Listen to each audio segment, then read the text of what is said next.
Bismillahirrahmanirrahim. Assalamualaikum warahmatullahi wabarakatuh. Ya, di kesempatan hari ini guys, saya akan melakukan unboxing sekaligus untuk tes grafikat Asus Expedition GeForce GTX 1050 OC Edition 2 GB GDDR5.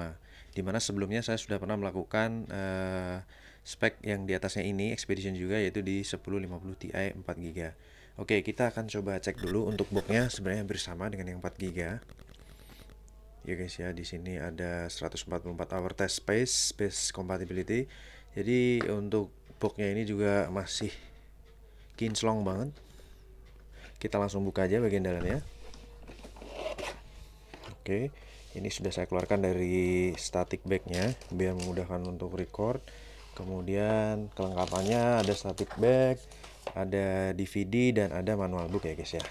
Oke, kemudian kita taruh di sini dulu untuk boxnya, dan kita lihat dari graphic cardnya. Di sini sama dengan versi Expedition yang lainnya, yaitu menggunakan dual fan khas dari Asus. Kita keluarkan dulu. Kemudian di sini kalau kita lihat masih kinclong banget ya guys, masih mulus banget, no karat, no korosi, bener-bener seperti masih baru ya guys. Teman-teman bisa lihat heatsink di dalamnya itu masih bersih banget, selayaknya VGA yang masih baru. Kemudian menggunakan DisplayPort, HDMI port, DVI port.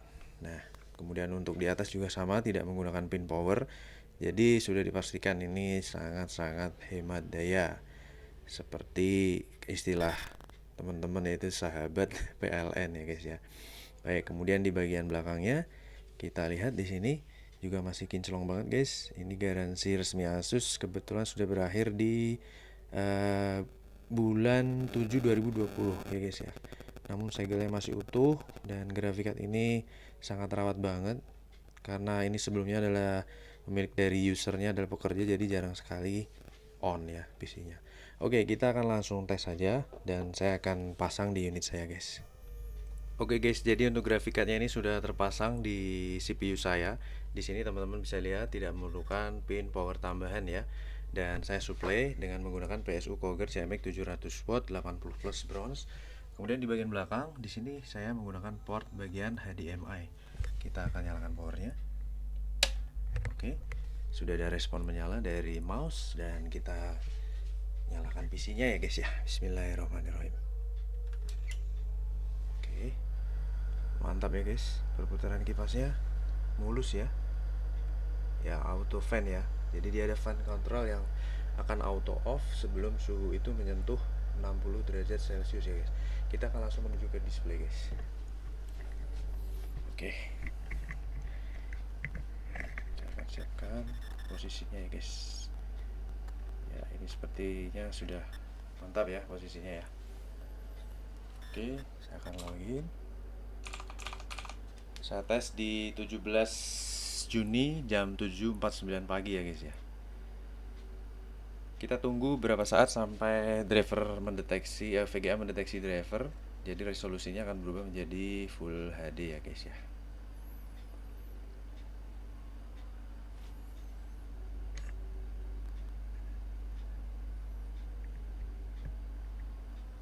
Ya, sudah terdeteksi, resolusinya sudah berubah menjadi Full HD. Kita lihat di sini untuk drivernya sudah terload dengan baik Nvidia-nya di sebelah bar kanan. Suhu di kota ini menunjukkan 32 derajat ya guys ya. Update nih menjadi 28 guys. Oke, kita buka Touch Power Up GPU Z. Kita lihat untuk spesifikasi dari grafik card-nya ya.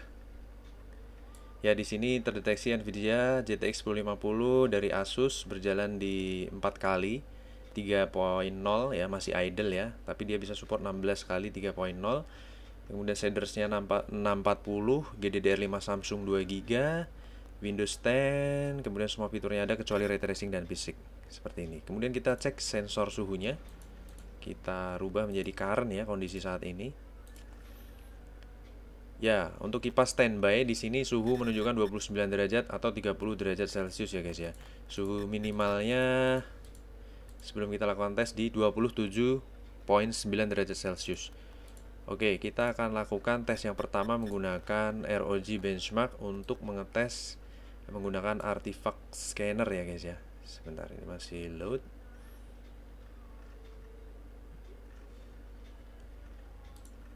Kita tunggu, ini internetnya terbuka sendiri. Kita minimize saja ya. Kita jalankan enable artifact scanner dan di preset 1080. Bismillahirrahmanirrahim. Mantap. 43 fps, 42 fps nggak kalah sama 1050 Ti ya guys ya.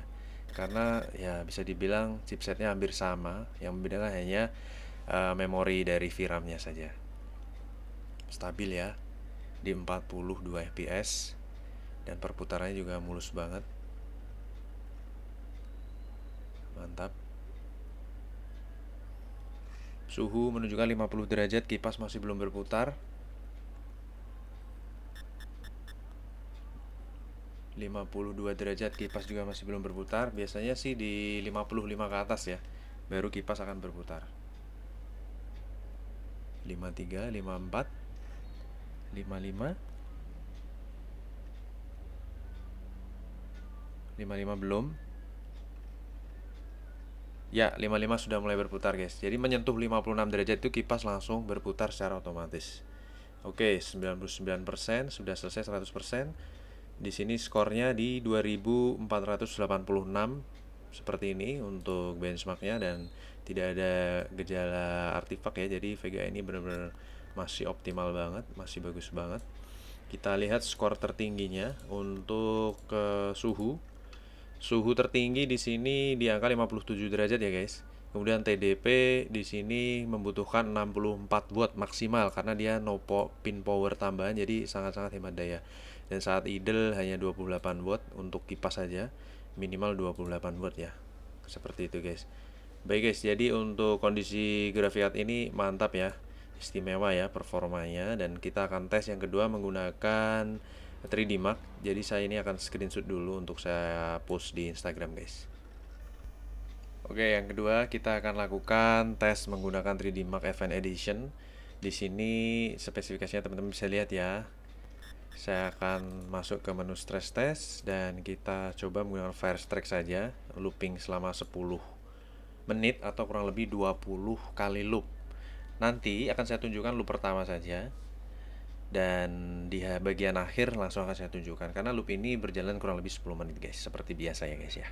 Kita akan lihat nanti hasilnya berapa persen sih performa dari graphic card ini untuk stabilitasnya. Seperti itu. Kita tunggu proses loadingnya. Ini untuk sudah mau berjalan ya prosesnya ya untuk grafik testnya. Seperti itu.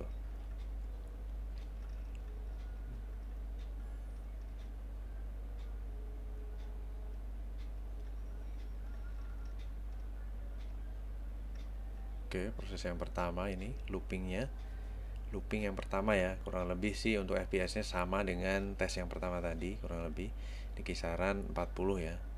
Untuk startingnya sih mungkin di angka 30-an, tapi bisa sampai 40 fps sama dengan benchmark yang pertama sebelumnya, 40 ya.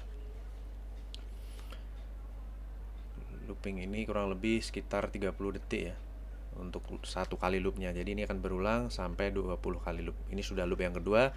Nanti saya akan tunjukkan hasilnya guys di bagian akhir supaya durasinya tidak terlalu lama. Oke guys, tembus 20.000 fps total ya. Kita lihat skornya berapa. 98.2. Mantap ya guys. Validating score ya, valid score ya guys. Jadi skornya 98.2% untuk kondisi grafik cardnya. Dan saya coba cek di sini emang suhunya masih adem banget ya guys, 67.94 atau kurang lebih 68 derajat Celcius ya guys ya. Baik, seperti itu guys. Jadi untuk grafik card ini bisa dibilang masih seperti baru banget guys. Performanya juga oke banget, dan di sini frame rate stability-nya sangat-sangat oke ya guys ya. Seperti itu guys. Baik. Jadi untuk reviewnya kurang lebih sampai di sini guys. Kita akan ketemu lagi di review grafik card yang lainnya ya. Terima kasih atas atensinya. Wassalamualaikum warahmatullahi wabarakatuh.